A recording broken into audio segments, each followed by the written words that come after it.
Hello everybody, I'm from Kodunko, a goblin that reviews games in a cave. Today I'll be reviewing Ben and Ed, the only game where you can be a giant clown robot by shooting yourself into it. Releasing December 5th, 2015, this will be Sugarfly's very first game release. Before starting, I'd like to give a very quick content warning. If you're sensitive to blood, dismemberment, and people being killed, then you should probably be somewhere else. You good? Cool. The game's story is pretty simple. A boy named Ben lives in a crappy world, but one day meets Ed, the first undead, and quickly becomes friends. Hans Showmaster hears of them and took them apart in order to create the greatest game show ever, Run Dead. And that's all there needs to be said for the prelude. Hans is a corporate pig, Ben is our bachelor in distress, and Ed is our hero. The first stage is the backstage and teaches you the fundamentals of being Run Dead star. Hold shift to walk, space to jump, control to crouch, and right click to... This is the game's main gimmick, dismembering yourself. Ben has 11 sections of his body, those being his neck, upper torso, forearms, shoulders, hips, thighs, and knees. Each of those sections can be cut off, which really doesn't impact the feel of Ed much outside of just minorly slowing him down. If he loses a leg, he slows down due to having to hop. Lose both, he uses his arms as legs and moves around like a weird ape thing. Lose an arm, you don't have your legs, he has to crawl with one arm. Lose both arms, he wiggles like a worm. Lose his hips, and he rockets himself way faster than he can while running. As shown just now, you can also tear away your head with right click and throw it with the left. If your head is detached, you may roll yourself over to your body and reattach yourself with the E-key! The only other real effect that losing a limb can have is with the checkpoints. If you enter a checkpoint with your whole body intact, you get an undead trophy, which purely exists for completionists. The only other collectible in this game is the candy meat cans, which are small pyramids you get to knock over. Knock over enough, and you get access to some bonus levels. Not much to say, just a fun thing to look for, kind of like the boxes in Crash Bandicoot. While this game doesn't have a proper world structure like Lego Batman, for example, groups of levels have certain themes, so that's what I'll review them off. The first theme is what I'd call Center Stage. Upon Ed leaving the backstage, he's met with a giant golden statue himself. Bright spotlights shine onto him as crowds of hundreds of people cheer him on to rescue Ben, with an energetic and powerful song filling the background to get you to keep pushing. Although something to also note is how Hans has plastered dozens of his ugly mug across the set, which shows how egotistical he is. And even after you die, he comes back to remind you that the show must go on. The very first obstacles are blades swing on axles and blocks swing in an attempt to knock you into the abyss, which is where my first gripe comes into the game. If you touch any object with a property to knock you over, even if it just grazes you with the slightest toe, you will ragdoll and most likely die, which, trust me, doesn't feel good.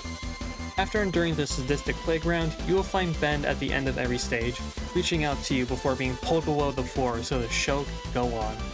The second level features more of the same, except with more of a focus on using your head to get to places normally inaccessible, and at the end shows you how to shoot yourself out of a cannon. The fourth level brings you back to the stupid backstage again, game's words not mine, for a bit more learning.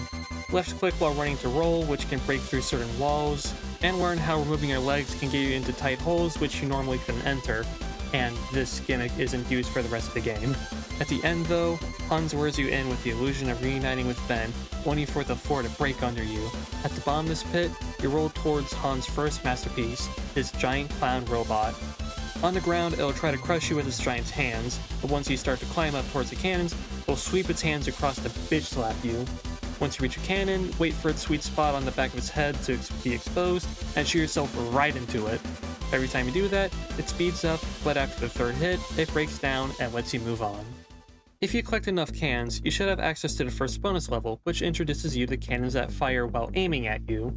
The level can be kind of annoying, but once you get the pattern down of dodging from one side to the other, you should be fine. Or you're lucky like me and the game breaks and the cannons stop aiming at you.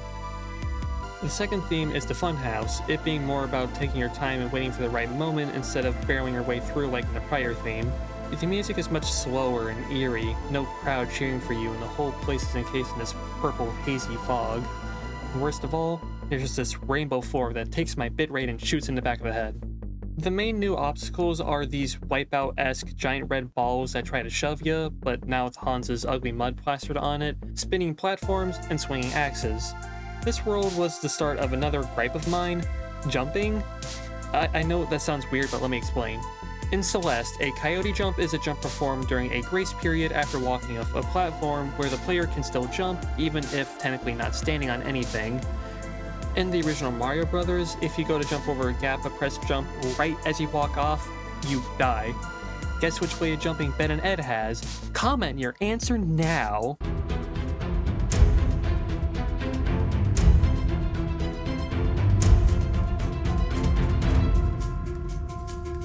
And it was B, you just fall and die. There was an uncountable number of times while playing this game where I hit space right as I jumped off a platform, leading to my death. While it is technically an error on my part, it still feels really bad to die like this because, to you, it feels like the game just eats your input. The next few levels all have small gimmicks to keep things interesting. The 8th level has this neat part where it creates the illusion of wrong gravity. Level 9 has a stay in the light gimmick, or else you're shot with a laser. Level 10 takes place in a void where you gotta parkour around suspended blocks. Level 11 introduces lasers, which are my most hated obstacle due to how easy it is to slip up and fall into one, and it just cuts through you like a souffle or something. They're not unfair or bad, just kinda annoying. Level 12 has you jump down pits and dodge more lasers.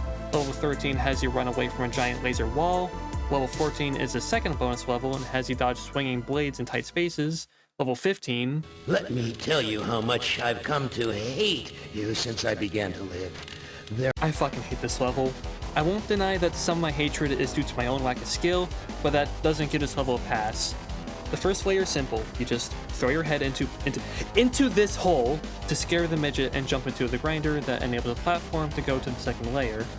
The second level has these swinging arms that ragdoll you even if you just barely touch them, and most of the time result in you falling to the giant pool of acid below. Dodge your arms on the side, there's a giant blade that can cut your head off, making it almost impossible to get to the checkpoint unless you can regain your body. After getting to the checkpoint, you throw your head into another... Oh, this level took me 30 minutes! Every time you try to do what you gotta do, something fucks you over. Walk in the wrong spot, lose your head. Jump too early, dead. Miss the hole, dead. Jump too late, dead, dead, dead, dead! And even after you grind your head into mush, you have to make to the third layer. To get up there, you fucking sit your ass down and wait for the platform to swing by its checkpoint, or else you might get killed by some bullshit on the current level. Once you get up there, you gotta avoid the swinging arms that ragdoll you. After that, you go straight to the final floor, which thank fuck it has a checkpoint. Not because it's hard, but because you don't have to redo the last floor, which took me to 10 minutes on its own. And the last floors are the fucking easiest since you just gotta run across the void of blades at the right time, do basic ass jumps with 0 robot arms to mess with you, and then you just jump on the robot's head and you get nothing except an empty feeling and the urge to give up. But you know what? You don't give up, because you're not doing this to win. Doing this to save your best friend, Ben. The third theme... oh god, my voice is dying. The third theme is Carpenter's Cop-Out. The platform's now purely constructed of flimsy wood panels, the worst of which breaking the moment you step onto them. The 16th and 17th levels have no new obstacles, just a lot more urgency since you literally cannot stop. The 18th level has moved... what the fuck? Let me try that again. Okay, what the hell is this? So apparently this game has a bug where if your monitor's refresh rate is more than 60 Hz, the platform just goes like way faster than intended. Don't ask me how it works since I got no idea. But you can simply go into your setting and change it manually, so just do that. The level itself is meh. Just dodge things as they come. A little tip for you though is that during the last section, if you just hit tab to ragdoll on the right platform, you can go under the vast majority of obstacles, if not all of them, I can't remember, which trivializes the entire stage. Level 19 is the last bonus level, and let me tell you how... Okay, I'm not going to spend another page bitching over a level again. Don't get me wrong, it's still incredibly annoying. This level has no checkpoints, so you gotta do it in a single run. To compensate, it's one of the shortest levels in the game. And to compensate for it being short, it's one of the hardest. The main issue for me is in the second section, where there are sharks being shot at you out of a cannon. These sharks feel like complete RNG, and once again, if they graze you, you ragdoll and fall into acid. And if you try to avoid them, there's a good chance you miss a platform or you get sliced by the giant rotating blades. Basically, it's annoying and feels more unfair than a robot level. I'm just gonna cut myself off here. The fourth and final theme is... Acid Warehouse. It has every obstacle and requires the best jumping unless you feel like taking an acid bath. I don't know if I was just super locked in here, but these penultimate levels took me less time total than just that goddamn robot level. 20th level is just basic hard platforming, 21st level has you gradually lowering the level of acid to reach a cannon to shoot towards Ben, and finally, the 22nd level has you swiftly go up the platforms to now escape the gradually rising acid, while platforming on the remains of that stupid, worthless, giant clanker. Ah, my mic fell. Before covering the final level, I like to put in a spoiler warning. If you don't know what happens here and want to find out for yourself, the game is $10, just go play it. And I would also like to remind you of the content warning at the start of this video, so I'll give you 5 seconds to leave or go to the timestamp displayed now to skip the worst of it and any spoilers, as things do get pretty bad in this final level.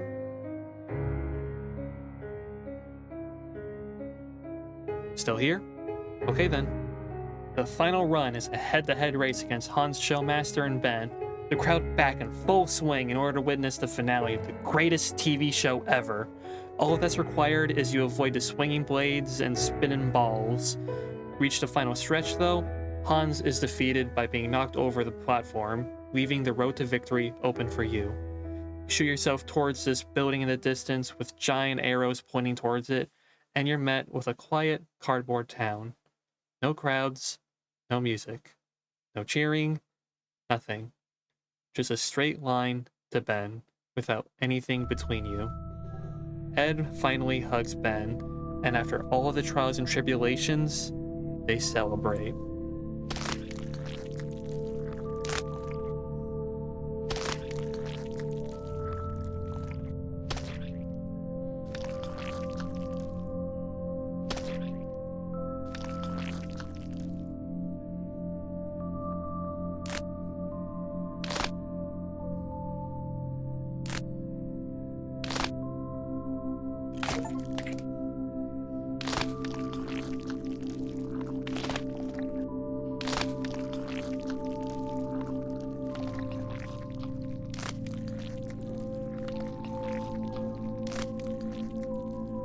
This was never a story about friends separated due to a man's greed.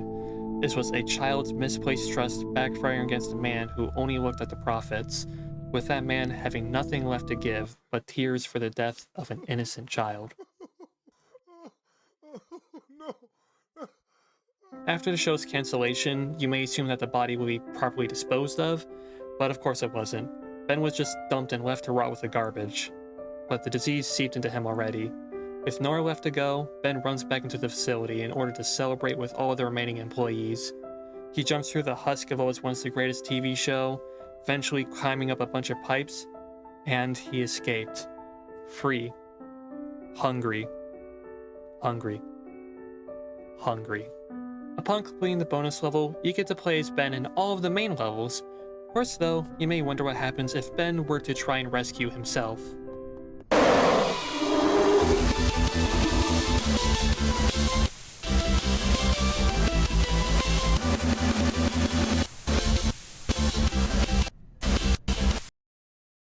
After that little spook, there's 2 bonus levels. The first just has you fall down pits with lots of accuracy needed, and the second is a giant maze with weird things hidden in it. The last thing to cover are the 3 bonus challenges, the first being no blood, no viewers. The premise is that the longer you go on this infinitely generated obstacle course, the higher the number goes, and you just go for a high score.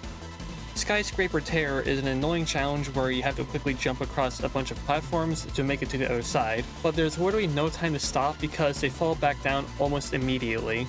Finally, there's the Arena of Doom. It's just a circle with a bunch of obstacles, and you're challenged to see how many times you can run around it without dying. And that's Ben and Ed. Overall, it's a short and grim version of Crash Bandicoot with challenging levels, an easy story to grasp, and an overall 7 out of 10 experience. Also, there's this whole ARG associated with the game, but I ain't touching that with a 10-foot pole, and I'll link a video at the end for you to watch if you're interested. So, for the tried and true opinion, would I recommend this game? Not to everyone. If you dislike difficult games or don't have the patience to retry something over and over again for way too long, then stay away. If you don't mind that though, go right ahead. For $10, this game is well worth a playthrough, or a revisit if you're someone like me and watched Jacksepticeye or some other YouTuber play it as a young gamer. That's all for now. Subscribe and all that jazz if you want to see my next upload. Hope you have a great rest of your day. See ya!